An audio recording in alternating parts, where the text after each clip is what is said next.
What is the Rise Up Foundation? Rise Up Foundation is my private foundation, and I founded it back in 2008.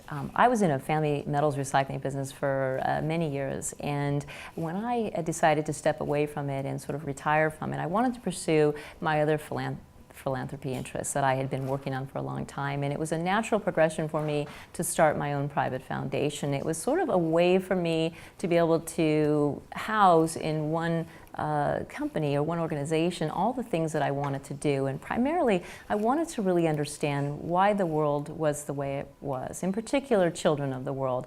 My passion has really been for children, and the foundation really focuses on an overarching way on how to improve the lives of children living in poverty. And that's really when I started on the foundation, was how could I make a difference? What was I going to do? How was I going to leave a mark on the world? I had talent, I had resources, I had ability, and I had desire.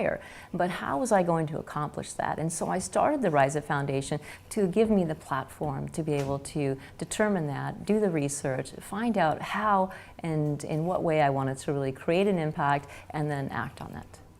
Is there a specific mission for the foundation?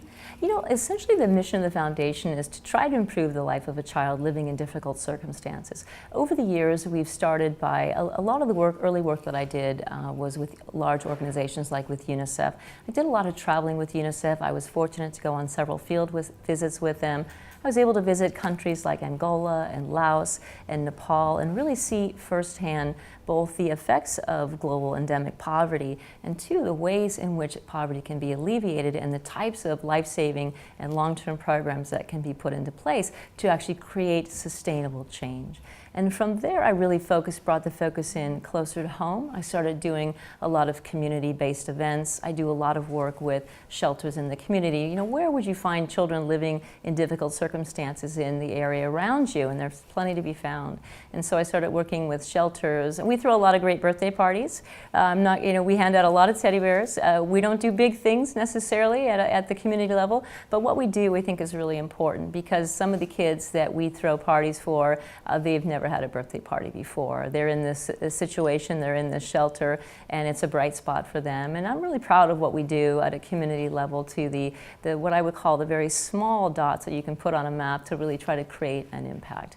But more recently, what's been most exciting for me is the shift in focus to focus more on literacy. And that was just really a coming together of all of my passions and putting together both my passion for children, my passion for writing, and trying to really determine what it is I was going to do to really make an impact. And finding literacy as sort of the item that tied it all together, tied all my passions together and all my interests together, was really like a home run for me. And I've just been really fortunate to be able to have at this sort of the centerpiece now, the foundation, what we do, this ability to really focus on creating a kind of long-term impact where children are receiving the resources that they need to improve on the literacy front.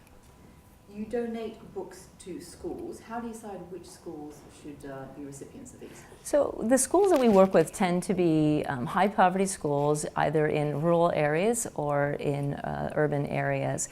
And we're fortunate that there are other organizations that have done a great job screening some of the schools. One in particular that I like to work with is Donors Choose. It's kind of a portal where teachers, highly qualified, motivated teachers that really want to make a difference will post a project on Donors Choose. And Donors Choose has already done the work of validating the teacher in the school and the location and the level of poverty that the school is in. And I can go in and I can find these highly motivated teachers and I can help fund the projects that they've posted. Now we focus primarily on literacy as the primary issue, and we focus primarily on middle grade students because we find that's where the biggest fall off in reading begins to occur. Younger kids in the first, second, third grade still love to read, but as they get to that middle grade school years, they start to lose interest. And what we find is that a lot of the schools just don't have access to high quality books and high interest books. And if we can not only support the teachers in the literacy projects that they have, but also donate new books to the classroom, donate a package of new books to every classroom that we reach, then we can get these kids excited about reading because they just don't have the resources within the school to buy these kinds of books and access these kinds of books. How do schools reach out to you? You know, we have just sort of designed the web page to make it easier for teachers to reach us. They can communicate with us through social media, through Facebook as they get to know us, and the word kind of spreads among other teachers about what we're doing. They can reach us through our website and also by posting their project on Donors Choose and letting us know that this is a project that we would be interested in supporting is really a great way to connect with us. Great. And finally, how many books has the foundation donated to date, and what are your plans for the future? You know, we're really excited that we've donated over 2,500 new books so far, but that's just the direct donation of books that we've donated, the packages of books that we send out every day to classrooms across the country. When you think about all of the books that we've actually helped fund through the Donors Choose projects. We've funded projects in over 280 classrooms. We've reached over 27,000 students, and we haven't been doing this that long. It's really amazing at how you can spread the impact. Those teachers have been posting requests for books. So we're buying books directly for classrooms that we think will be interested in them, but we're also funding their projects through Donors Choose, and that's ultimately in the thousands of books that we've helped fund so far. And we're not going to stop. You know, we don't have a cap on the number of books we're going to donate. We're just going to keep going because I think it's the right thing, and I think it's something that I'm really excited about, and it's just an easy thing to do.